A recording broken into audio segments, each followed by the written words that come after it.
Oke, gugus OH ya. Jadi ada gugus OH-nya yang C yang ke 1, 2, 3, 4. Kalau ini 1, 2, 3, 4 ya. Gugus OH yang keempat. 1, 2, 3, 4 gitu ya. Oke, ini glukosa, ini galaktosa. Oke, gitu ya. Nah, sekarang adalah aldopentosa. Apa ini aldopentosa? Pentosa maksudnya. Pentosa yang gugusnya aldehid. Pentosa dengan gugus aldehid. Pentosa itu 5C. Aldo itu aldehid. Ingat, aldehid. Yes. Nah, kita lihat di sini ada beberapa macam, ada arabinosa, silosa, ribosa, deoksiribosa. Nah, kalau arabinosa diperoleh dari hidrolisis gum Arab ini, arabinosa ya. Coba kita lihat, set, set. Kemudian kalau silosa diperoleh dari hidrolisis jerami atau kayu terkandung dalam urin seorang yang mengalami kelainan metabolisme karbohidrat, disebutnya pentosuria. Silosa mana silosa? Ini dia. Set, set. Oke. Oke, lanjut ribosa, komponen dari molekul asam nukleat diperoleh melalui hidrolisis. Ribosa ya, deoksiribonukleat itu DNA. Kalau RNA ribonucleic acid ya, ribosa. Mana ribosa? Ini dia ribosa. Set,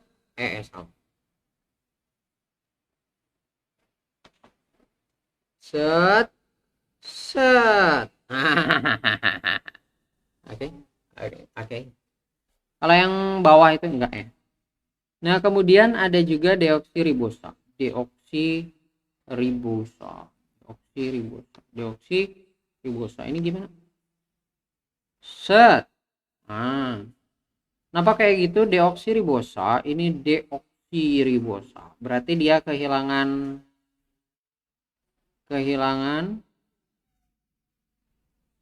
satu oksi ya. Deoksiribosa. Jadi dari ribosa sebenarnya. Cuman dia kehilangan satu O, sehingga yang seharusnya di sini ada OH ya. Di ribosa ini nih, di ribosa ini kan harusnya ada OH. Tapi karena deoksiribosa maka dia kehilangan satu OH. Strukturnya sama kayak ribosa, cuma dia kehilangan satu OH aja. Komponen dari molekul asam nukleat. Nah, ini yang namanya deoksiribonukleik acid ya, DNA. Kemudian diperoleh melalui hidrolisis dan kemudian kurang satu atom oksigen dibandingkan dengan ribosa. Selanjutnya adalah disakarida sukrosa. Nah, ini kita lihat di sakarida sukrosa. Sukrosa itu kita tahu bahwa sukrosa itu terdiri atas glukosa tambah fruktosa. Glukosa tambah fruktosa itu akan menjadi sukrosa ya. Kemudian hasil hidrolisisnya nanas, wortel, hidrolisis sukrosa, glukosa, fruktosa. Glukosa itu dextro, kalau fruktosa itu levo. Kalau dextro itu kanan ya, kanan. Kalau levo itu kiri. Nah, rotasi spesifiknya kecil, ini rotasi spesifiknya besar. Yang ke kiri itu lebih besar. Kalau yang ke kanan itu kecil. Nah, gitulah bayangan ya.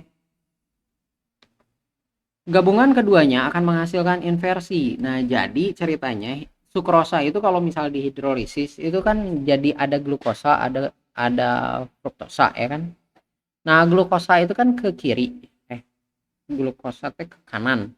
Glukosa ke kanan, kalau fruktosa itu ke kiri. Nah, itu hasil hidrolisis. Nah, ada glukosa, ada fruktosa. Cuman kan rotasi spesifiknya itu berbeda. Nah, pada akhirnya nanti hasil dari sukrosa itu akan menjadi kombinasi antara ke kanan dengan ke kiri.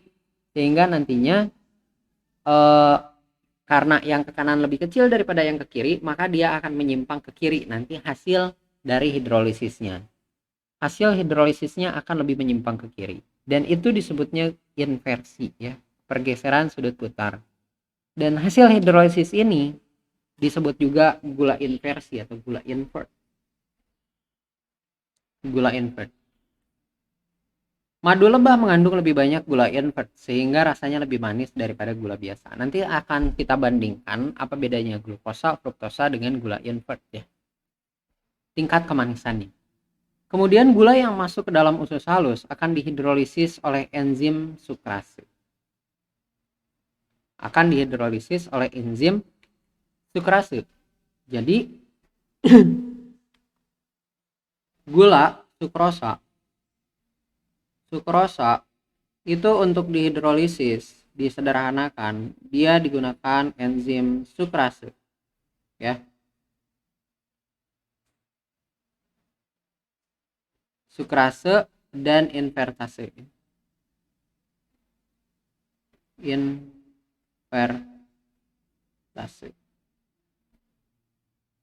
Di dalam usus halus dihidrolisis oleh enzim sukrase dan invertase sehingga menjadi glukosa dan fruktosa.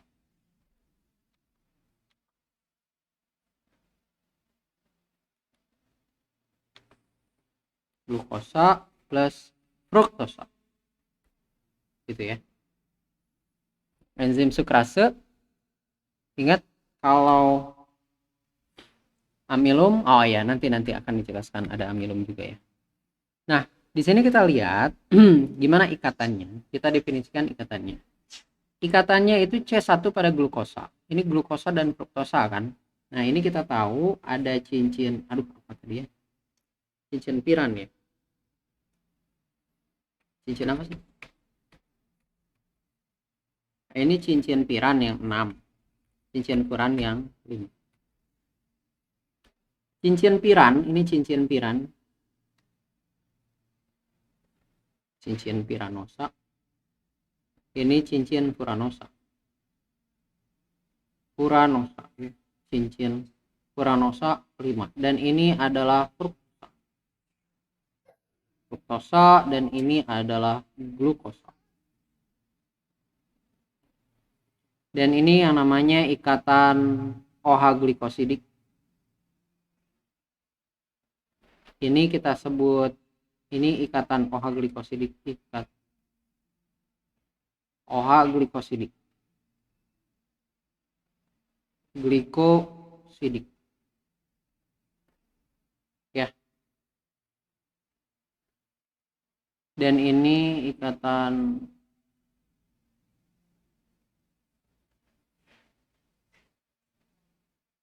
sukrosa ini ya, di sini sebelah sini.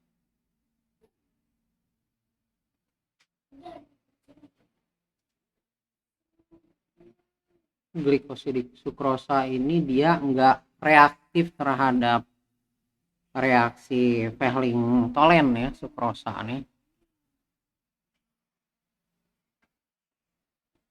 OH glikosidik.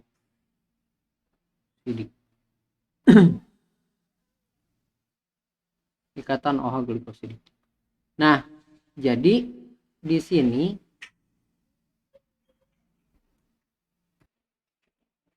udah gitu ini jadi cincin yang terbentuk itu ini fruktosa, glikosidik, fruktosa, ya sudah kayak gitu aja ya. Oh iya ini nih. C1 pada glukosa berikatan dengan C2 pada fruktosa. C2 pada fruktosa. C1 pada glukosa, ini kan 1 ya. 1 2 3 4 5. Dulunya kan mantan C aldehid ini kan. Ini tuh mantan C aldehid. Kemudian yang ini C2 pada fruktosa. Yang ini 1, 2, 3, 4, 5. Nah, yang ini adalah mantan keton ya, mantan ketonnya, dan ini posisinya di C2 karena paling dekat dengan ujung kan. Merupakan atom C yang memiliki ikatan OH glikosidik. Jadi ini itu dia memiliki OH glikosidik. Ya. Ikatan OH glikosidik adalah atom C yang pernah punya aldehida dan pernah punya keton. Jadi udah pernah punya mantan gitu ya. Tapi semenjak jadi siklik yang dimilikinya kini hanya ada hanya gugus OH ya, hanya gugus OH. Mana gugus OH-nya? Ini gugus OH-nya. Pakai warna lain tuh.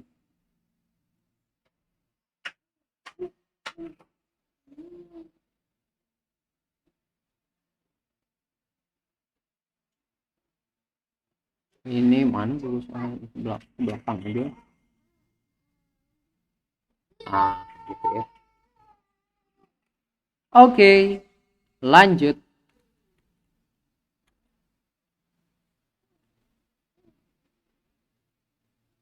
Oke. Hanya gugus OH.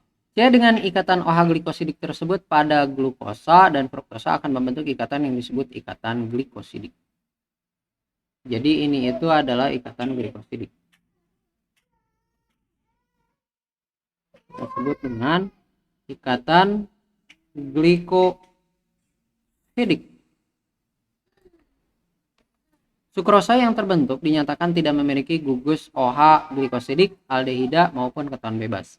Sukrosa bereaksi negatif dengan CO2+ ataupun Ag+ ya, Fehling dan Tolen, dan tidak membentuk osazon. Karena ini osazon ini bereaksi dengan gugus keton atau aldehida. Nah, di sini kenapa enggak bereaksi? Karena dulunya ini kita sebut dengan mantan keton, ya kan? C ini mantan keton. Ini mantan keton, dan yang ini adalah mantan aldehid yang kita sebut dengan OH glikosidik ya. Nah, ini yang bisa, kalau misal ini C ini masih bersisa ada di ujung sini, maka ini akan bereaksi positif dengan Fehling Tolen gitu. Begitu juga dengan ini. Cuman kan masalahnya udah terikat nih dengan ikatan glikosidik. Pada akhirnya dia nggak bereaksi positif dengan Fehling Tolen. Nah, beda dengan ini nih. Ini ikatan OH glikosidik ya di laktosa. Ikatan OH glikosidiknya ini pun sama, ikatan OH glikosidik. Di mana laktosa itu glukosa dan galaktosa ya. Mana glukosanya, mana galaktosanya? Kita coba baca. C1 pada glukosa berikatan dengan C4 pada glukosa. C1 pada glukosa. Berarti ini adalah galaktosa. Galaktosa. Yang ini adalah glukosa. Ya. Bedanya di OH yang ada di sini. Ini C1, ini C2, C3, C4, C5 dan ini. Di C4 itu yang berbeda ya. Ini pun sama. C1, C2, C3, C4, C5, C6. Beda? Iya, bedanya kan di C yang keempat ya. C keempat itu beda. Nah, sekarang ini masih ada ikatan OH glikosidik nih. Masih ada gugus OH glikosidik yaitu pada C1 glukosa. Sehingga laktosa masih bisa mereduksi atau mutarotasi, jadi bereaksi dengan Fehling Tolen CO2+. Laktosa dalam susu disebut juga gula susu. Wanita yang sedang hamil atau masa menyusui laktasi, laktosa terdapat juga sedikit dalam urin. Kebanyakan laktosa kali ya, kebanyakan laktosa. Jadi ke urin juga jadi keluar adalah kandungan laktosanya. Nah, ternyata laktosa itu Gula susu itu kurang manis dibandingkan dengan glukosa. Glukosa lebih manis dibandingkan dengan laktosa. Hidrolisis laktosa dilanjutkan dengan pemanasan bersama dengan asam nitrat akan terbentuk asam usat. Jadi laktosa yang dipanaskan itu nanti direaksi dengan asam nitrat, nanti akan menghasilkan asam usat. Gitu ya. Disakarida atau maltosa. Disakarida maltosa, maltosa ya disakarida ya. Nah, jadi maltosa itu merupakan gabungan dari glukosa dan glukosa. Jadi ini adalah glukosa.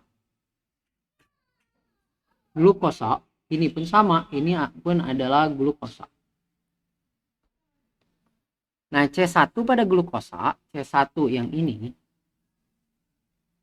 berikatan dengan C4 pada glukosa. Berikatan dengan C4. Akan jadi maltosa. Maltosa masih memiliki gugus OH glikosidik. Yang mana coba? Yang ini.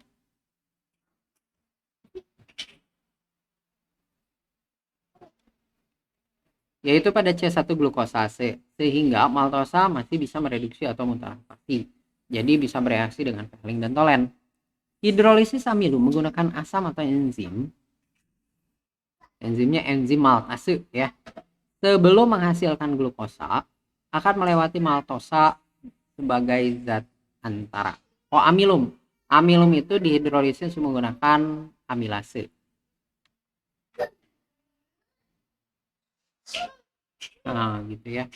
Jadi dia akan melewati maltosa. Maltosa dihidrolisis lagi oleh maltase.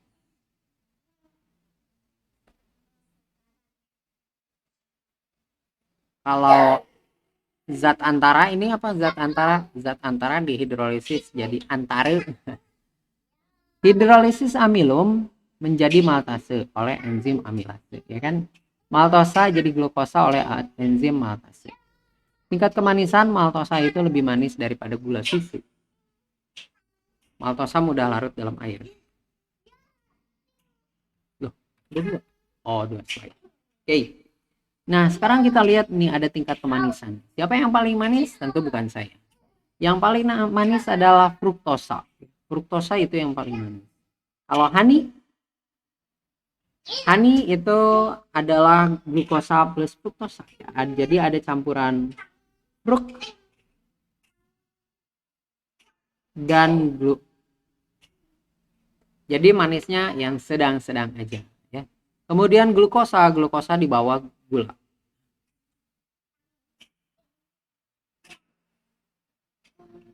Terus ada invert sugar di sini ya. Jadi gula invert, jadi sukrosa yang dihidrolisis sehingga nantinya jadi gula invert. Nah, kemudian ada maltosa ini bahasa Inggris ya. Jadi bukan maltase. Terus ada di bawah fruktosa ada sukrosa, gula pasir. Nah, gula pasir ternyata beda dikit dengan madu. Madu pun saya pikir itu macam-macam ya. Jadi tergantung dari madunya. Dan kemudian ada inversi. Oke. Laktosa ini yang paling kurang manis. Jadi beda dengan laktosa campur coklat ya, susu coklat jadinya. Nah, itu lebih manis lagi. Nah, kemudian di sini ada HFCS. Ini apa?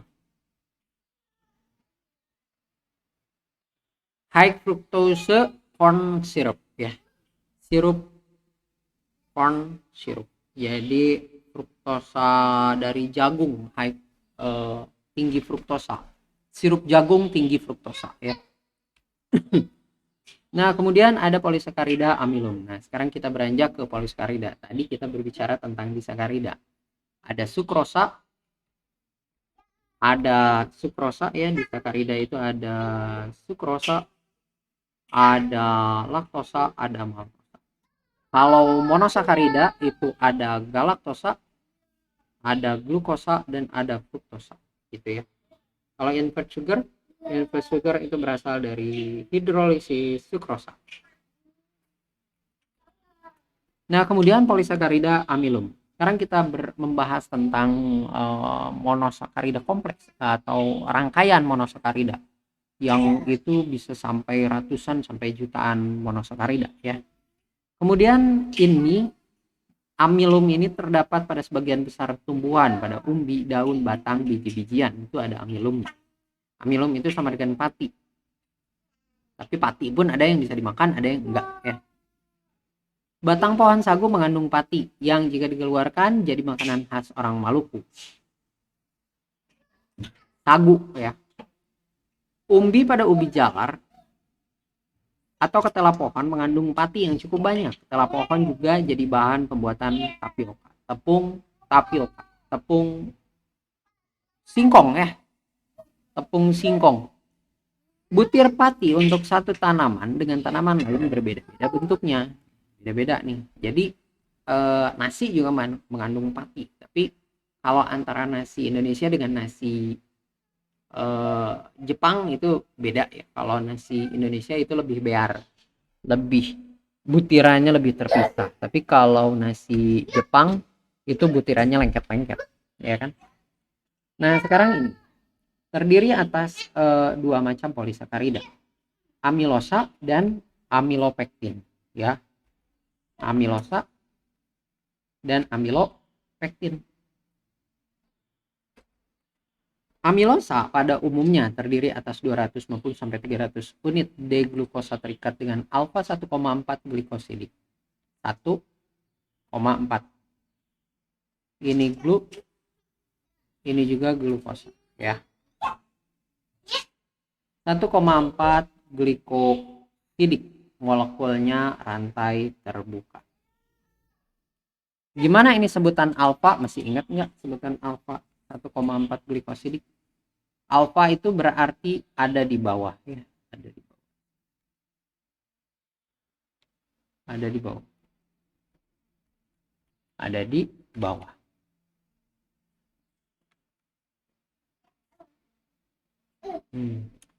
Kalau beta kan ada di atasnya.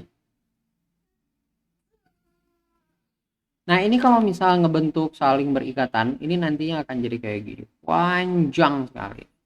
Nah, ini baru 4 unit nih, tapi ini disebutin ada 250 sampai 300 unit D-glukosa.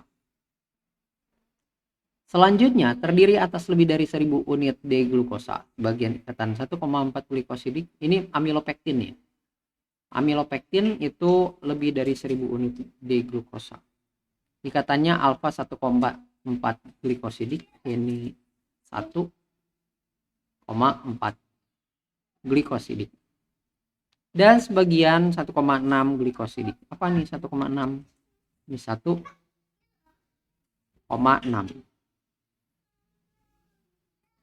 Nah ini C yang ke-6 kan. 1, 2, 3, 4, 5, dan 6. 1,6 glikosidik. Molekulnya rantai terbuka dan bercabang. Ini yang disebut terbuka. Ya. Ini yang kita sebut bercabang.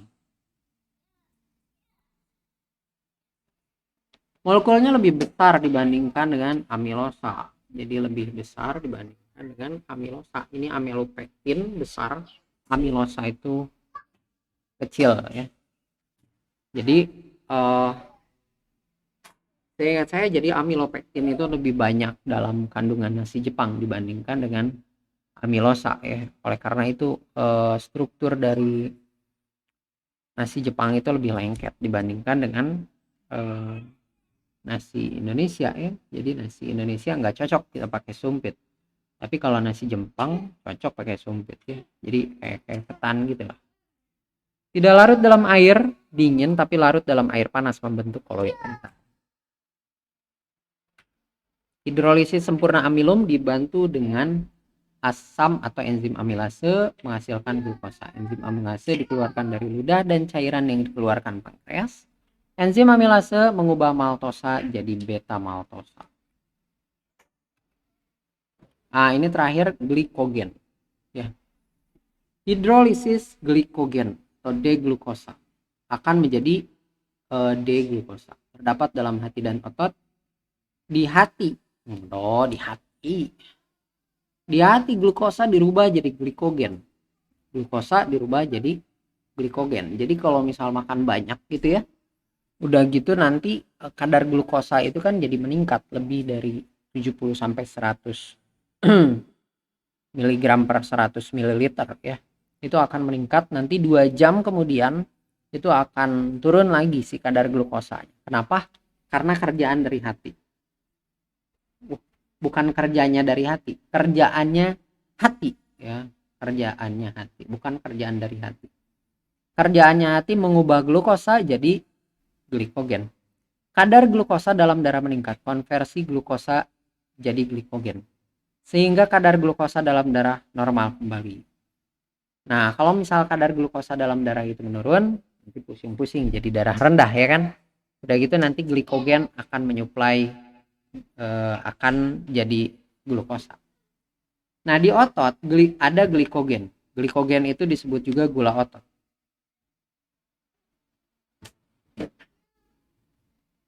Kalau glukosa ini kita sebut dengan gula darah.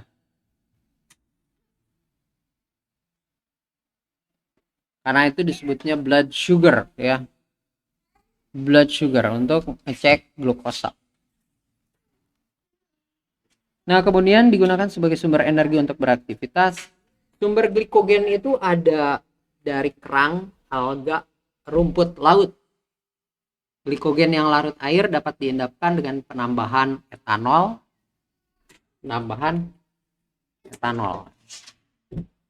Endapan yang kering berbentuk serbuk putih. Dextro, jadi ngebelokin ke kanan. Reaksinya positif dengan iodium menghasilkan warna merah. Struktur glikogen mirip amilopektin, jadi ada cabangnya. Yang tadi kan ada 1,4. Nah, ada ikatan alfa 1,4, ini kan rantai lurus. Tapi kalau ikatan 1,6 rantai bercabang. Oke, gitu aja pemaparan karbohidrat kedua ini tentang penggolongan dari karbohidrat. Banyak banget ya. Alangkah baiknya dibaca bukunya dan cari sumber referensi yang lain sehingga nantinya kalian tidak akan terlalu pusing. Baca dengan detail, pahami betul-betul, dan tanyakan kalau misal ada yang ingin ditanyakan di menit keberapa dan detik keberapa. Sehingga nanti saya bisa menjelaskan secara langsung, gak usah mengkaji dari awal, nanya yang mana gitu ya, takutnya nggak nyambung juga. Oke, gitu aja. Kita kembali ke grup dan kita diskusi di situ. Silakan kalau misal ada yang mau didiskusikan, silakan. Nanti kita saling menanggapi di situ. Makasih banyak. Videonya cukup panjang, tapi mudah-mudahan kalian bisa menyimaknya sampai beres ya, sehingga bisa mendapatkan pemahaman yang utuh. Terima kasih banyak. Jangan lupa like, share, subscribe ya. Assalamualaikum warahmatullahi wabarakatuh.